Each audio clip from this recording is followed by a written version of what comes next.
అది కూడా నేను చెప్పిన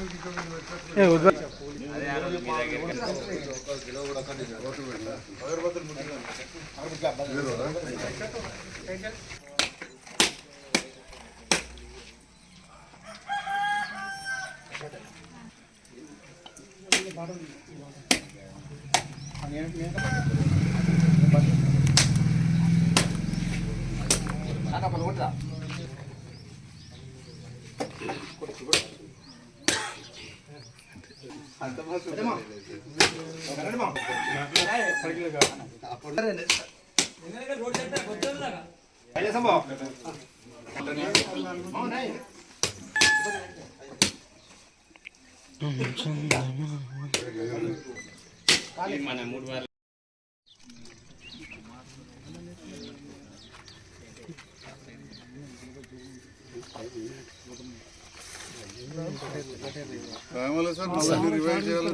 సార్ అదే మీతో మాట్లాడదాం.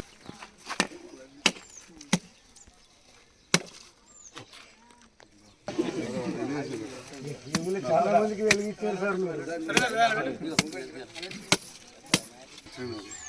మనం చెప్పలేదు.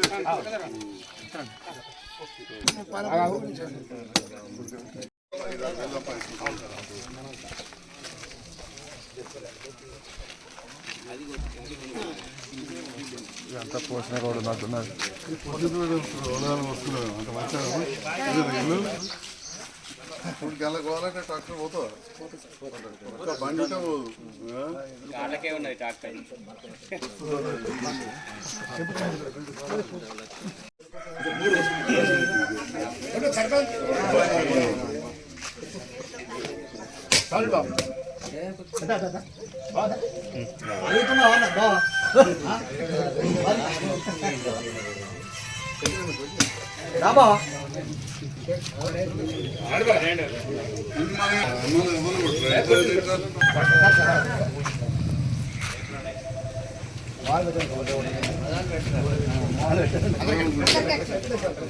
గుడికి పెట్టినమే మనం అర్పపల్లి గ్రామంలో సిసి రోడ్ భూమి పూజ కార్యక్రమానికి మమ్మల్ని ఆహ్వానించిన గ్రామ పెద్దలు వైఎస్ఎంపీ మిత్రులు సురేందర్ గారికి, మాజీ వైఎస్ఎంపీ గ్యాదవ్ గారికి, తాజామాజీ సర్పంచ్ ప్రభాకర్ గారికి, గౌరవ పెద్దలు, ఈ ఊర్లో అందరికీ సుపరిచితులు మండల నాయకులు అన్న రాజేంద్ర రెడ్డి అన్న గారికి, ఎంపీటీసీల పూర్వ అధ్యక్షులు సుధాకర్ రావు గారికి, గ్రామ మాజీ ఉప సర్పంచ్ తిరుపతి రెడ్డి గారు, గంగారెడ్డి గారు, యాదవ సంఘం సోదరులు, రైతు సంఘాల నాయకులు అందరికి కూడా ఇక్కడ వచ్చిన మా అక్క చెల్లెళ్లకు, అవ్వలకు అందరికీ పేరు పేరున హృదయపూర్వక నమస్కారాలు తెలియజేస్తున్నా.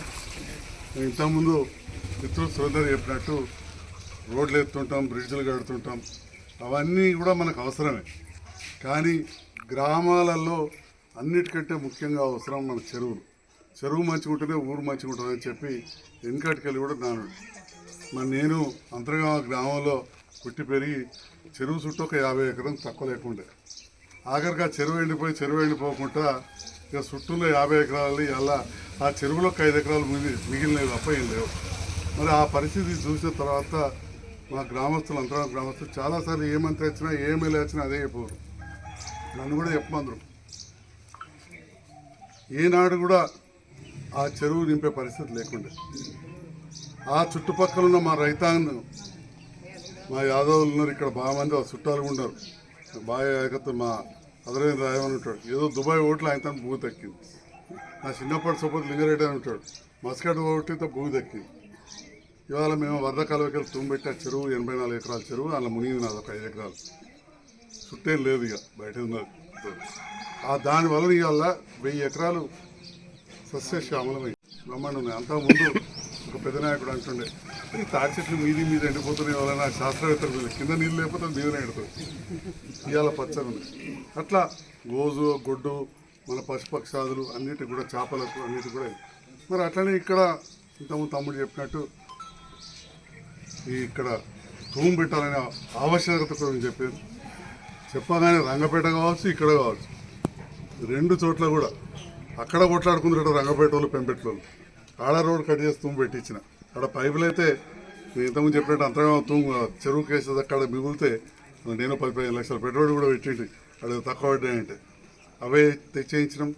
ఇక్కడ ఎలాంటి ఆర్భాటం పోకుండా ఒక 3-4 ఉంటే ఆ రోజు తిరుపతి రెడ్డి అని వచ్చినట్టుగా మా ఇంట తిరుపతి రెడ్డి అని నేను ఇంకొక ఆ రెడ్డన తాను 4-5 పోయినాం. ఊరోలో కూడా తెలియదు. పోయినాక ఇట్లా 2 కొబ్బరికాయలు తెచ్చారు, అక్కడ పెట్టినాం. పని కావాలి మనకు ముందు కావాలి. ఇవాళ చెరువు నిండింది మీ అందరికీ తెలిసింది. ఆ రోజు ఆర్భాటం లేకుండా లేకపోయి ఇలా చాలా సంతృప్తి అనిపించింది. ఇక సంఘాలకు ఇచ్చినాం, రోడ్లు చేసినాం, ఇంకా కూడా చేసేటివి ఉన్నాయి. తప్పకుండా ఇంకా రోడ్ల విషయంలో చెప్పారు. ఎప్పుడు అవకాశం ఉంటే అప్పుడు చేస్తా. మన వానలు బాగా పడి సంగంపల్లి అరపల్లి రోడ్డు పాడైతే అప్పటికప్పుడు మట్టి రోడ్డు మంజూరు చేయించినాం. మనం మట్టి కూడా పోసుకున్నారు. ముందు కూడా అన్ని కార్యక్రమాలు చేస్తాం. మరి మీరు అందరు నన్ను గెలిపించారు. చాలామంది అంటారు మీరు గెలిచారు సార్, రెండోసారి గెలిపించారు. అరే గెలుచుడు ఉంటుంది, గెలిపించుడు ఉంటుంది. మీరు గెలిపించారు నా పంతనం చూసి, లేకపోతే అంత అలకడ గెలిచేది కాదు. చుట్టుపక్కల కూడా మంచిర్యాల జిల్లా అయింది, ఆడ ఎమ్మెల్యే ఓడిపోయాడు. మెడికల్ కాలేజ్ వచ్చింది. రామగుండం పెద్దపల్లి జిల్లా అయింది, ఓడిపోయాడు. నిర్మల్ జిల్లా అయింది, ఓడిపోయాడు. పనులు కావడం వేరు, ప్రజలకు మంచిగా చేసినప్పుడు మీరు గెలిపిస్తారు. ఇవాళ నన్ను జగిత్యాల పట్టణం కావచ్చు, చుట్టుపక్కల గ్రామాలలో దాదాపు అన్ని గ్రామాలలో మంచి మెజార్టీ ఇచ్చారు. మన అర్పల్లి గ్రామాల్లో కూడా ఎప్పుడు వచ్చినా నన్ను మీరు ఆదరించారు. అందుకే నేను కులాలకు అతీతంగా, మతాలకు అతీతంగా అటు చర్చిలకు కావచ్చు, 40 పైసలు మసీదుకి కావచ్చు, రెడ్డి సంఘం కావచ్చు, యాదవ సంఘం కావచ్చు, మార్కెటే గుడికి పోయినాం, అక్కడ సంఘం గంగాపుత్రులు కట్టుకుంటే గంగాపుత్రులు, ఇట్లా విశ్వబ్రాహ్మణ సంఘం, నాకు అవకాశం ఉన్న కాడ వెంకటేశ్వర స్వామి గుడికి కావచ్చు, ఇట్లా ఎక్కడ అవకాశం ఉంటే అట్లా చేసుకుంటూ పోయినాం. తక్కువ సమయం ఒకసారి గెలిచింటి కరోనాకి సగం పోయింది. మరి రెండోసారి గెలిపించారు. మరి ఏం చేయాలని ఆలోచించిన గౌరవ ముఖ్యమంత్రి రేవంత్ రెడ్డి గారు కలిసి పనిచేద్దామని చెప్పి వారి మంత్రివర్గంలో వారి దగ్గర వారు ఫోన్ చేయడం నేను కూడా ఆలోచన చేసిన. మరి పోయినసారి సగం కరోనాలో పోయినా పనిచేసిన. మరి ఈసారి ప్రభుత్వం ఓటు వచ్చింది, నేను నాది ఓటుకి గెలిచిన. మరి అటువంటి కలిసి పనిచేయాలి. రేవంత్ రెడ్డి గారు కూడా రైతు బిడ్డ. మొన్ననే 20,000 కోట్లు మాకు చేసిన మామూలు విషయం కాదు. 20,000 కోట్లు అనేది గతంలో అప్పుడు ఆ ప్రభుత్వం కూడా చేసింది, చాలా మంచి పని. అది కూడా ఎక్కువ మంది చేసింది కాదు. కానీ 16,000 కోట్లు చేస్తానికే 4 ఏళ్ళు పట్టింది. 16,000 కోట్లు చేస్తాం. రెండోసారి కొంతమందికి చేసి, ఈసారి కొన్ని ఇప్పుడు తమ్ముడు చెప్తున్నాడు అట్లాంటివి తప్పిపోయినాయి తప్ప 2 లక్షల లోపలి చాలా అయినాయి. ఇక ఒకటే ఇంట్లో తల్లి పేరు మీద 1,50,000, కొడుకు పేరు మీద 1,50,000 అని వాళ్ళందరూ నా మీద 1,50,000 ఉన్నది, నువ్వు ఎట్లా చేస్తలేవు అని అంటే నేను దానికి జవాబు ఏం చెప్పాలి. ఇది కూడా జరిగింది నాకు. కానీ ఇంత పెద్ద మొత్తం భారతదేశంలో ఎప్పుడు జరగలేదు. మొన్న మీటింగ్ పెట్టి చెప్పినాడు కూడా ఇట్లాంటివి ఏమైనా తప్పిపోతే, మొన్న ఎట్లయితే 3 లక్షల మందికి మళ్ళీ చేసినామో తప్పిపోతే చేస్తామన్నారు. తప్పకుండా ఇవి కూడా చేద్దాం. సంక్రాంతి తర్వాత తప్పకుండా రైతు భరోసా కూడా పడుతుంది, ఆగది. ఓటేనుకోటి చేసుకుంటూ పోతాం. రోడ్ల విషయంలో కూడా నా వంతుగా పూర్తి ప్రయత్నం చేస్తా. జగిత్యాల ప్రాంతాన్ని మంచిగా అభివృద్ధి చేస్తాం. జగిత్యాల పట్టణంలో మార్పులు మీరు అన్ని చూస్తున్నారు. ఇప్పుడే అడిగిన కోతులు అని అడిగితే లేవన్నారు. కూరగాయలు పెడతారంటే జగిత్యాలకి వెళ్ళి కొనుక్కొస్తున్నారు. నిన్ననే ఒక తిప్పనపేట రైతు కలిసాడు, కొద్ది రాజకీయం చేస్తాడు. ఏందన్నా అస్సలే కనబడుతున్నాయి అంటే రోజు 5,000 రూపాయల కూరగాయలు అమ్ముతున్నా అని చెప్పాడు. మరి అటువంటి రైతు బజార్ తయారు చేస్తాం, అటువంటి మామిడి మార్కెట్ తయారు చేస్తాం. బీటు బజార్ మార్కెట్ మీరు ఒకసారి చూడండి, మంచి గట్టిగా చాలు చేసేది ఉన్నది.